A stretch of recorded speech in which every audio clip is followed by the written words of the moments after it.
Tanpa diketahui banyak orang Indonesia, Aceh di masa lalu terus memberikan banyak sekali sumbangsihnya. Apa yang mereka lakukan benar-benar berpengaruh bagi bangsa. Sehingga, sama seperti yang sudah diungkapkan sebelumnya, tanpa Aceh, Indonesia mungkin masih terlunta-lunta dalam keterpurukan. Kita tidak boleh lupa akan sejarah. Tidak juga sombong dengan tidak mengakui peran saudara senegara lain yang memang sangat nyata. Jadi, hal-hal besar apa saja yang sudah dilakukan oleh rakyat Aceh terhadap negara ini? Berikut informasinya. 1. Aceh jadi donatur Indonesia di masa perjuangan. Mungkin tidak banyak yang tahu kalau sebenarnya ketika Belanda dan Jepang menjajah Indonesia, Aceh selalu dalam kondisi merdeka. Ya, rakyat Aceh berjuang gigih sehingga penjajahan tidak sampai kepada tanah mereka. Alhasil, orang-orang Aceh makmur secara ekonomi karena tidak terjerat sistem kolonial.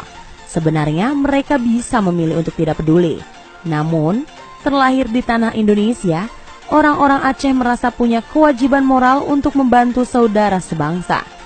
Akhirnya mengalirlah bantuan-bantuan dana dari orang-orang Aceh kepada Indonesia. Bantuan ini pun dipakai untuk operasional pemerintah Indonesia.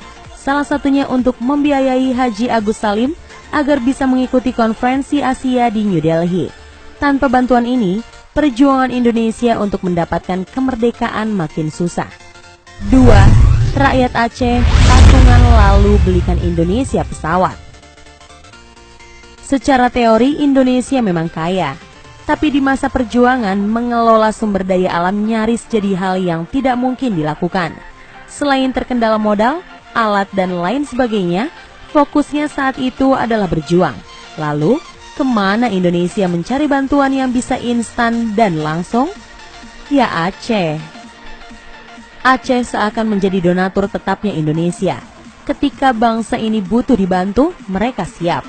Faktanya, mayoritas sumbangan dana yang diberikan oleh Aceh kepada Indonesia berasal dari patungan rakyat.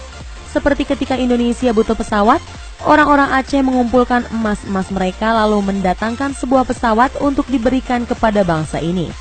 Ada 2 pesawat yang berhasil dibeli dari dana patungan tersebut, dan pesawat ini perannya amat vital bagi perjuangan Indonesia. 3. Aceh juga menyumbang kapal laut. Alutsista Indonesia di masa perjuangan sangatlah miris. Jangankan produksi, dulu para leluhur hanya memunguti dan juga membeli. Walaupun membeli bukanlah pilihan mudah mengingat ekonomi Indonesia tidak bagus, lagi-lagi Aceh memberikan bantuan untuk Indonesia. Kali ini berupa kapal laut dengan kode PPB-58LB. Kapal ini pun pengaruhnya sangat besar bagi bangsa. Dulu, ia dikemudikan oleh seorang laksamana muda bernama John Lee. Di tangannya, kapal ini berguna banyak, terutama perannya dalam mendistribusikan senjata-senjata. Seandainya Aceh pelit dan berbuah tidak adanya kapal ini, maka perjuangan Indonesia akan berlipat-lipat susahnya. 4. Peran penting radio rimba raya. Dulu, media untuk menyebarkan semangat perjuangan sangat terbatas. Lewat tulisan-tulisan juga sama sekali susah, lantaran distribusinya pasti diawasi penjajah serta tulisannya akan banyak dipelintir. Radio jadi satu-satunya alat orang-orang dulu untuk saling berbagi kabar perjuangan. Meskipun demikian, tak banyak radio yang berdiri dan kemudian melakukan siaran berharga itu. Hanya beberapa gelintir saja, termasuk salah satunya adalah radio Rimba Raya yang ada di Aceh Tengah. Peran radio ini benar-benar vital. Para penyiarnya selalu tak henti-hentinya memberikan informasi penting tentang perjuangan bangsa.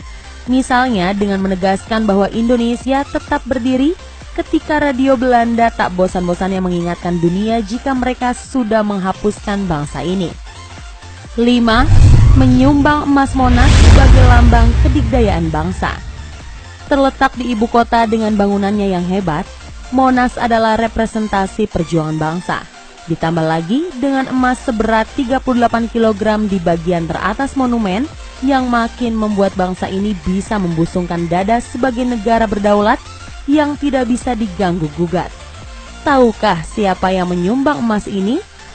Ya, Ia adalah seorang pria asal Aceh. Bernama Tengku Markam, pria ini menyumbang 28 kg dari 38 kg emas di ujung Monas.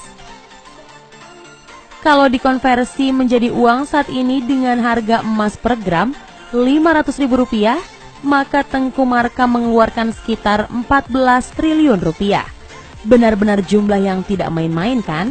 Sayangnya, jasa Markam sudah jarang diingat lagi hari ini. Pantaslah kalau Aceh dilabeli sebagai daerah istimewa. Pasalnya, apa yang dilakukan penduduknya benar-benar besar perannya bagi eksistensi Indonesia. Seandainya dulu ceritanya orang Aceh tak peduli dengan Indonesia, mungkin negara ini akan mengalami perjuangan yang lebih berat lagi.